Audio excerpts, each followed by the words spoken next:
So right after I finished the script for this video, I would wake up and find out that Tom Lehrer had passed away. So there were some things that I wanted to change. Instead of really changing those, what I've decided to do is sort of go off script with this video. So I'm going to cover the things that I had in the script, and then I'm going to talk in sort of general about Tom Lehrer's career and life. I decided to make this because I was surprised that there does not seem to be a video going over the life and career of Tom Lehrer here on YouTube already, or at least there's not many of them. As a fan of old music and comedy, Tom Lehrer is a perfect character to cover. An amazing musician, mathematician, educator, brilliant comedy writer, all rolled into one man with a music career that most fans will say ended too soon.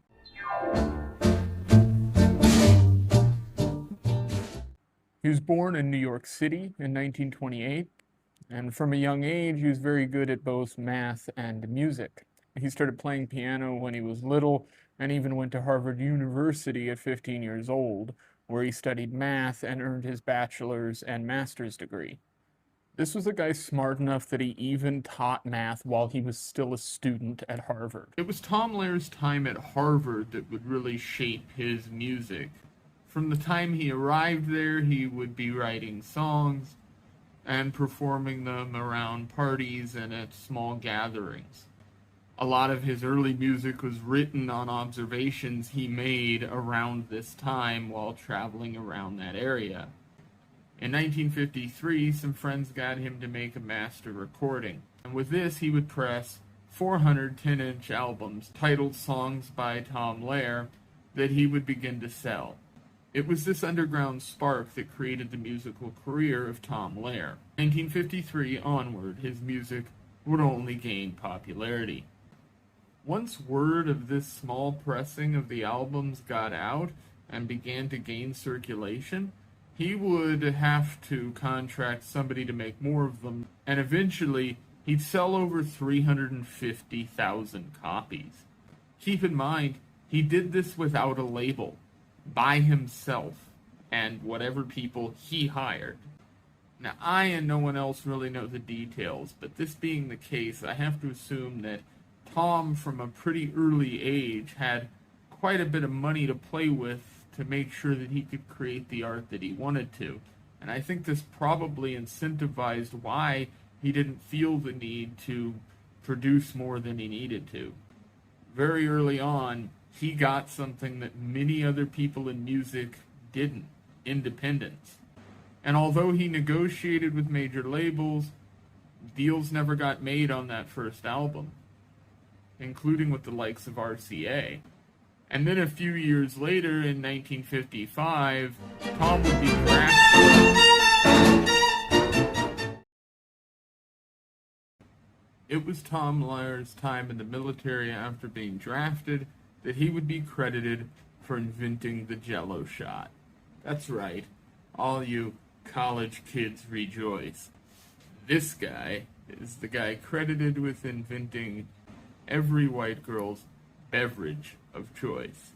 The draft was very much alive during the 50s, and most able-bodied young American men saw military service sooner or later.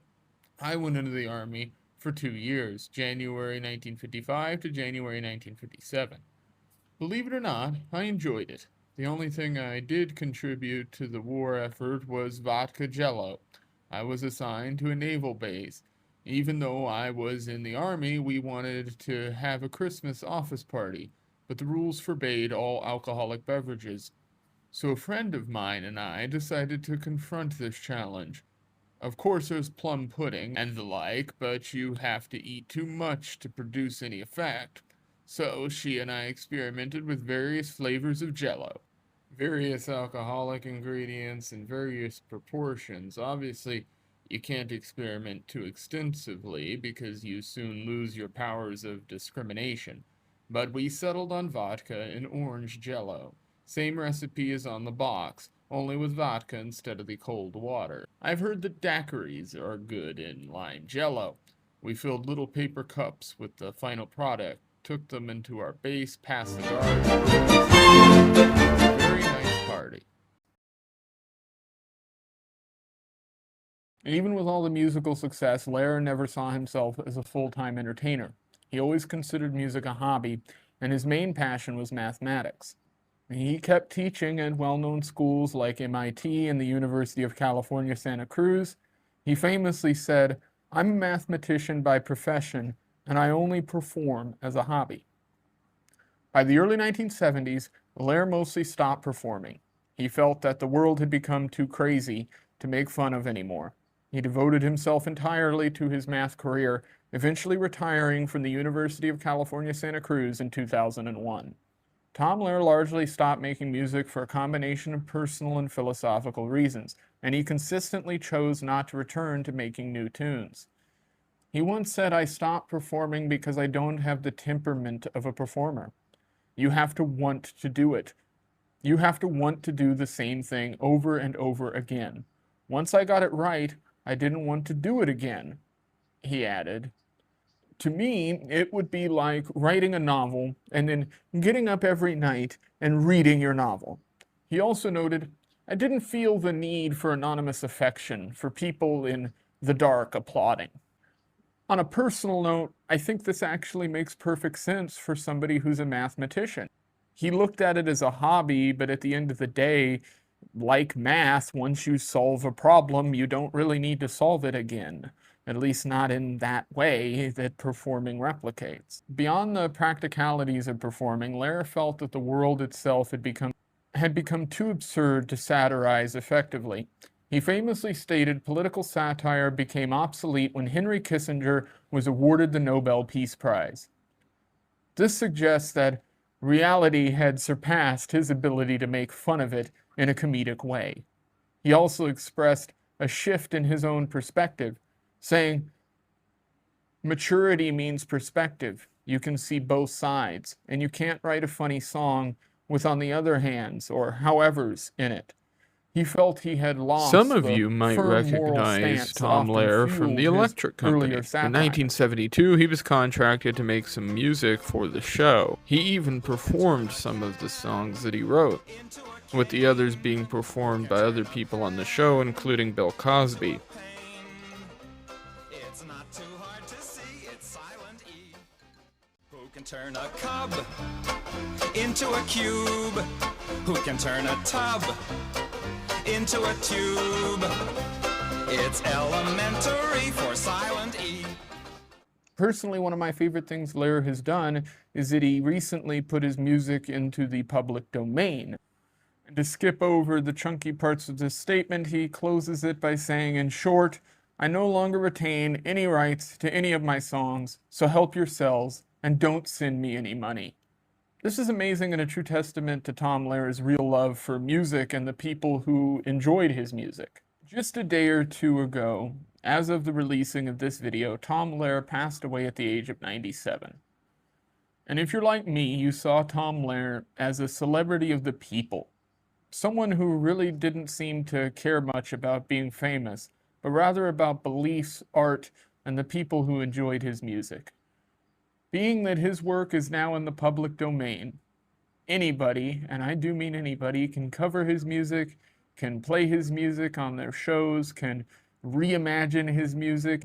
He released the copyright to make sure that his legacy lived on, and because of that, and because of the massive fan base that he grew over the years of him not making music, it will. Tom Lehrer is proof that you don't need to have a massive catalog to be impactful in the world of music. And as I said on Twitter, if you make it to 97 and you made the impact that he did, you won at life.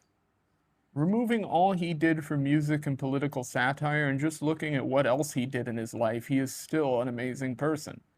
But when you add his music in, you're looking at a career that will live for a very long time. It's my opinion that with Tom Lehrer's music being in the public domain, we will have his music around for a very long time. And I think that's exactly the point. Nothing to plug this episode, just go listen to some music.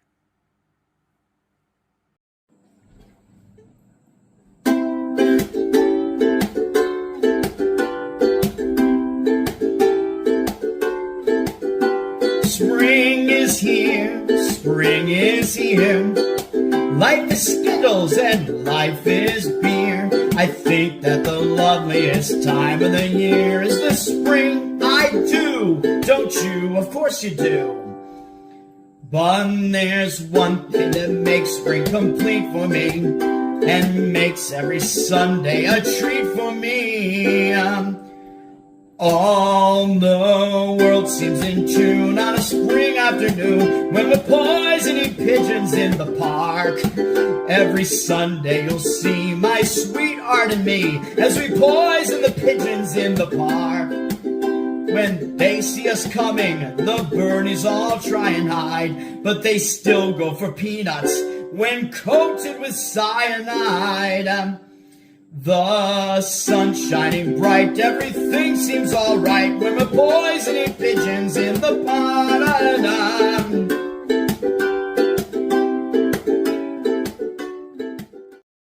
Gain notoriety and cause such anxiety in the Audubon Society with our games.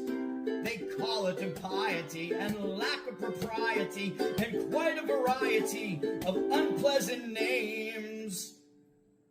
But it's not against any religion to want to dispose of a pigeon. So if Sunday is free, why don't you come with me and we'll poison the pigeons in the park. And maybe we'll do in a squirrel or two while we're poisoning pigeons in the park. We'll murder them all amid laughter and merriment, except for the few we take home to experiment. My pulse will be quickening with each drop of strychnine we feed to a pigeon. It just takes a smidgen to poison a pigeon in the park.